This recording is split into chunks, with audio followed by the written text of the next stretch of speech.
نحمدہ ونصلی ونسلم علی رسولہ الکریم بسم اللہ الرحمن الرحیم۔ ناظرین کرام، بخاری شریف کی حدیث نمبر 5 لے کر آپ کی خدمت میں بندہ نچیز حاضر ہے۔ امام بخاری رحمۃ اللہ تعالی علیہ نے اس حدیث کو بیان کیا حضرت سیدنا عبداللہ ابن عباس رضی اللہ تعالیٰ عنہ سے۔ آپ فرماتے ہیں کہ جب وحی ابتدائی طور پہ نازل ہوتی تھی تو نبی صلی اللہ تعالیٰ علیہ وسلم اس وحی کو یاد کرنے کے لیے جلدی جلدی کلمات وحی کے دہراتے تاکہ کوئی لفظ ایسا نہ رہ جائے جو یاد ہونے سے دور ہو۔ آقا کریم صلی اللہ علیہ وسلم اس کو جلدی جلدی یاد کرتے تھے۔ تو اللہ تعالیٰ جل جلالہ نے یہ سورۃ القیامہ کی آیت نمبر 16 ارشاد فرمایا، لا تحرک بہ لسانک، اے میرے حبیب صلی اللہ علیہ وسلم آپ قرآن مجید کو یاد کرنے کے لیے اپنی زبان کو حرکت نہ دیں۔ یہ نبی صلی اللہ تعالیٰ علیہ وسلم کی عظمت و شان پر دلالت ہے۔ جملہ ان علینا جمعہ و قرآن، فرمایا آپ اپنی زبان مبارک کو حرکت نہ دیں، ہم قرآن آپ کے سینے میں جمع کریں۔ اور یہی ہوتا آقا کریم صلی اللہ تعالیٰ علیہ وسلم،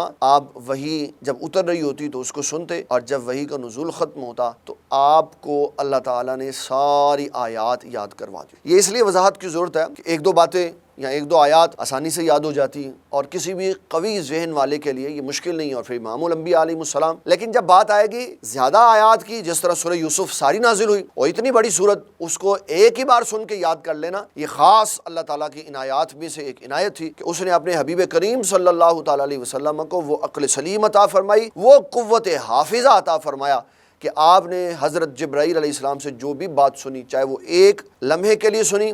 چاہے وہ آہستہ سنی، چاہے وہ ایسی آواز میں سنی جس میں عربی تکلم میں قرآن نہیں پڑھا جا رہا تھا، لیکن حضور صلی اللہ علیہ وسلم کا کمال یہ تھا کہ آپ نے اس وحی کو اخذ کیا تو اللہ تعالیٰ نے وہ ساری کی ساری وحی مبارک رسول اللہ صلی اللہ علیہ وسلم کے دماغ اور دل مبارک میں محفوظ فرما، اور کبھی بھی پھر آپ کو دوبارہ یہ مسئلہ نہ ہوا کہ آپ نے کوئی آیات وحی پڑھی تو آپ بھول گئے۔ پھر حضرت جبرائیل علیہ السلام جب وحی کی آیات رسول اللہ صلی اللہ علیہ وسلم کی بارگاہ میں پیش کرنے کے بعد تشریف لے جاتے تو آقا کریم صلی اللہ علیہ وسلم پھر صحابہ کو پڑھ کے سناتے، اور ویسے ہی سناتے جیسے اللہ تبارک و تعالیٰ نے جبرائیل علیہ السلام کے ذریعے اس کو نازل کیا ہوا تھا۔ اس سے یہ پتہ چلا کہ اللہ تعالیٰ نے یہ جو وعدہ کیا ہے یہ کتنا پختہ کار ہے کہ اے میرے حبیب ہم قرآن مجید آپ کے لیے جمع فرما دیں گے، آپ کے دل میں، آپ کے سینے میں، آپ کے قوت حافظہ میں۔ اس پہ اللہ تبارک و تعالیٰ نے کتنا خوبصورت معاملہ فرمایا کہ ایک ہی دفعہ وحی نازل ہوئی تو نبی صلی اللہ علیہ وسلم کو قرآن شریف یاد ہو گیا۔ آج اپنے بچوں کے لیے یہ بات میں خصوصی طور پہ کرنا چاہ رہا ہوں، قرآن شریف اگر حفظ کرنا لازم نہ ہوتا تو نبی صلی اللہ تعالیٰ علیہ وسلم کے سینے مبارک میں قرآن نہ ڈالا جاتا، بلکہ آپ کو قرآن کی تختیاں پیش کر دی جاتی جیسے پچھلی قوموں کی۔ آج اسلام سے ہٹی ہوئی فکریں اور سوچیں یہ کہہ کے دائیں بائیں ہو جاتی ہیں کہ قرآن یاد کرنا یا قرآن مجید کو حفظ کرنا یہ ضروری نہیں ہے، کیونکہ ایسے سافٹ ویئرز موجود ہیں جو قرآن مجید کی ایک ایک آیت، ایک ایک لفظ جہاں جہاں قرآن مجید میں ہے حافظ قرآن سے جلدی ان کی نشاندہی کر سکتے۔ میرے بھائی، قرآن مجید اس لیے نہیں حفظ کیا جاتا کہ ہم نے اس کے اندر سے آیات قرآنیاں تلاش کرنی ہے، یہ اس لیے حفظ کیا جاتا ہے ہمارے رب کا کلام ہے، اور جس سینے میں یہ اتر جائے گا اللہ تعالیٰ اس سینے کو ببرکت فرما دے گا۔ میں ایک سوال عرض کرتا ہوں ہر اس سوچ کے لیے، ہر اس فکر کے لیے جو قرآن مجید کے حفظ کے اوپر سوال کرتے ہیں، کیا رب کائنات جل جلالہ کی بارگاہ میں جب یہ بندہ حاضر ہوگا جو یہ نظریہ رکھتا ہے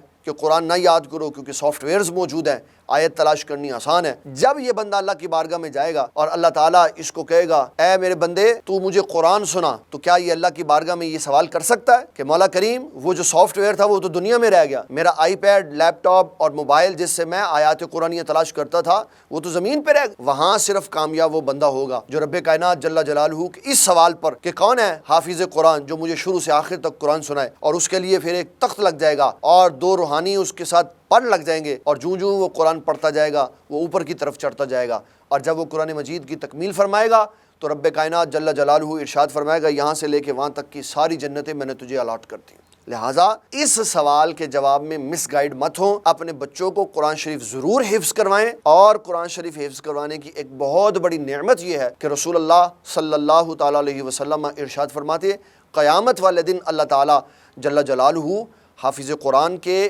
باپ کو وہ تاج عطا فرمائے گا جس کی روشنی اتنی ہوگی کہ اس کے سامنے سورج اور چاند کی روشنی ماند پڑ جائیں گی۔ یہ جو بات میں آپ کو سنانے لگا ہوں، یہ علامہ اسماعیل حقی نے تفسیر روح البیان میں سورۃ یاسین کے شان نزول میں لکھی ہے کہ جب سارے معاملات ہو جائیں گے، اللہ تعالیٰ اس وقت حفاظ کرام کی اس جماعت کو بلائے گا جو حافظ بھی ہوں گے، قاری بھی ہوں گے، عالم بھی ہوں گے اور عامل بھی ہوں گے۔ اللہ تعالیٰ ان سے فرمائے گا، میرے بندو، دنیا میں تم نے خوب قرآن کی خدمت کی، خوب اسلام سکھایا، سنایا اور پڑھایا، اس کے اوپر عمل کیا، میں نے تمہیں بہت ساری دنیا میں بھی نعمتوں سے نوازا، آج میں رب کائنات جل جلالہ تمہیں یہ اعزاز بخشنا چاہتا ہوں کہ میں خود تمہیں قرآن پڑھ کر سناؤں گا۔ وہ کیا خوبصورت منظر ہوگا کہ رب قرآن کی تلاوت فرما رہا ہوگا اور لوگ اس قرآن کو سنیں گے، اور یہ وہی لوگ ہوں گے جنہوں نے دنیا میں قرآن یاد کیا ہوگا، پھر اس کے احکامات کو جانا ہوگا، پھر اس کے اوپر عمل کیا ہوگا۔ رب کائنات جل جلالہ سورہ یاسین کی تلاوت فرمائے گا، اور جب تلاوت ختم ہوگی تو رب کائنات جل جلالہ ارشاد فرمائے گا، میرے بندو بتاؤ ایسی لذت والا قرآن کبھی تم نے سنا؟ لہٰذا ناظرین کرام، اپنے بچوں کو کبھی اس موضوع کی طرف نہیں جانے دینا کہ قرآن یاد نہیں کرنے کی ضرورت، اس سے وقت ضائع ہوتا ہے، اس سے بچوں کی صلاحیتیں اس سے بچوں کی صلاحیتیں بڑھتی ہیں، ان کو چیزیں یاد کرنے اور حفظ کرنے کا ملکہ آتا ہے۔ جب وہ رب کا کلام یاد کر لیتے ہیں تو دنیا کی کوئی شے ان کے لیے مشکل نہیں رہتی۔ اللہ تعالی ہم سب کو قرآن شریف حفظ کرنے کی توفیق عطا فرمائے۔